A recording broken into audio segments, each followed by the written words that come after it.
terus ke kemana-mana. Kita bayangkan wajah si Paul lagi bawa bola kayak apa, yang hancur kita. Jadi kalau mau khusyuk sholat fardunya, maka diperbanyakkan sholat sunnahnya. Yang mencipta langit dan bumi, jawabnya Allah ya Rabbi. Jadi teman-teman yang terhormat, yang dimuliakan oleh Allah Subhanahu wa taala, jadi inti daripada cerita Abu Ubaidah bin Zarrah tadi,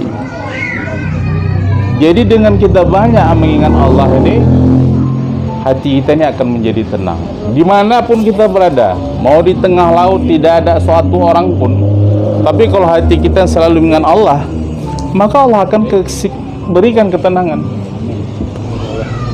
Kita di tengah jalan umpamanya, di perapatan atau dimanapun, tapi hati kita ini selalu mengingat Allah, selalu berzikir kepada Allah, maka hati kita akan ditenangkan oleh Allah. Amin.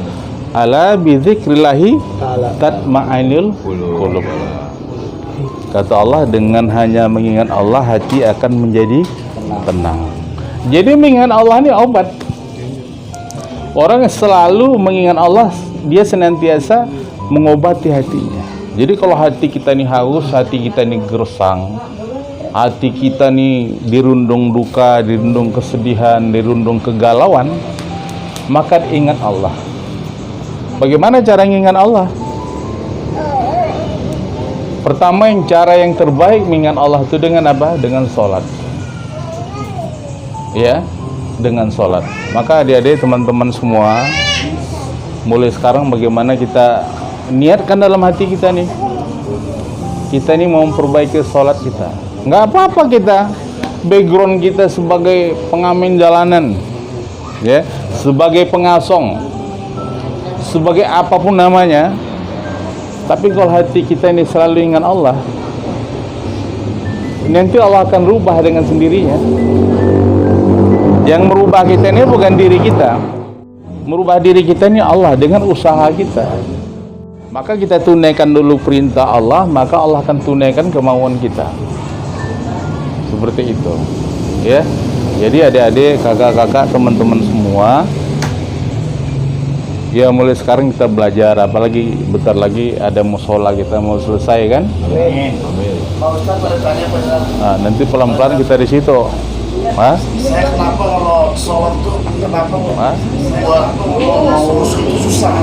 Oh ya. Caranya gimana itu? Khusyuk itu susah. Iya, Ada yang oh iya. pikiran tuh gimana itu? Oh, Apa utang iya. saya tuh lunas lagi masuk?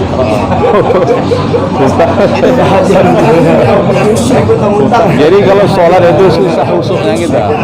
Jadi kalau sholat itu apa segala macam. Iya, iya. Iya, iya. Ya sebenarnya obrolan kita ini, muzakarah kita ini, sebenarnya saya tutup akan pertanyaan-pertanyaan. Tapi kalau pertanyaan-pertanyaan gini nggak apa-apa lah.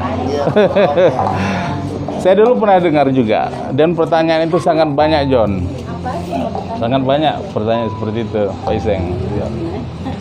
Saya belum usahakan pengen khusyuk tapi nggak bisa. Jadi beginilah gambarannya, kalau orang nih mau bawa mobil nih, apa namanya, rally. Kalau motor cross, ini dia mau rally nih, mau apa namanya, mau balapan lah. Iya, fokus menang. Maka di sebelum balapan itu, balapannya cuma satu hari lah, hitungan jam ya, mungkin 1-2 jam. Yang lama itu menjajaki jalannya itu, rutenya itu bisa sebulan loh tuh. Dia hafal dulu lekuknya di mana, lubang yang berbahaya di mana, iya kan? Dia hafal dulu jalan yang jurang gimana. Di sini gua harus ngerem nih, nggak boleh ngebut nih. Kalau sini gua boleh lompat nih. Dia bisa hitung sebulan tuh.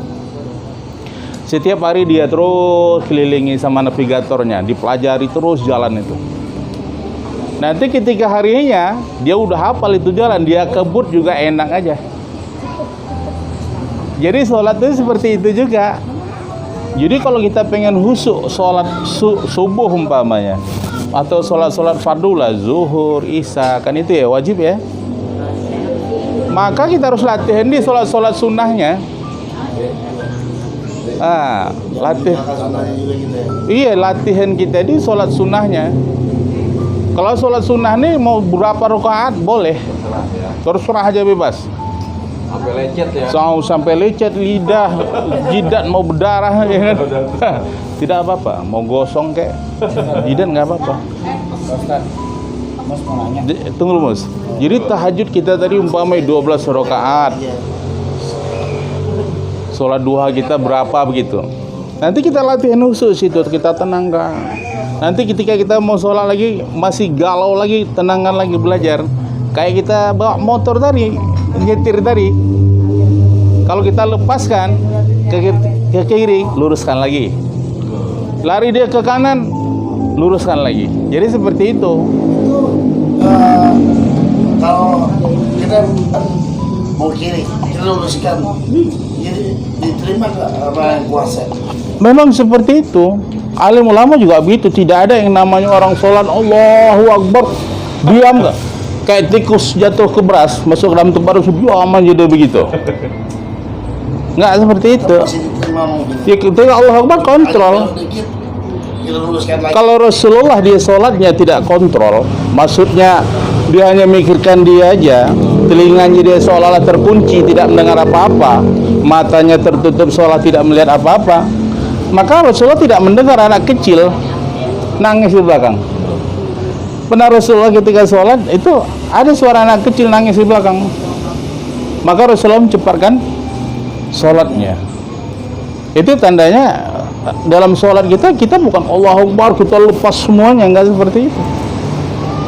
Kita Allahu Akbar, yang penting pandangan mata kita ke tempat sujud kita tuh.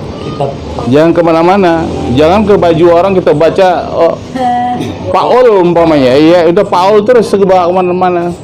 Kita bayangkan wajah si Paul lagi bawa bola kayak apa yang hancur kita. Kawangul kan bang. Seperti itu. Jadi kalau mau khusyuk sholat fardunya, maka diperbanyakkan sholat sunnahnya. Masih. Like, comment, subscribe, share.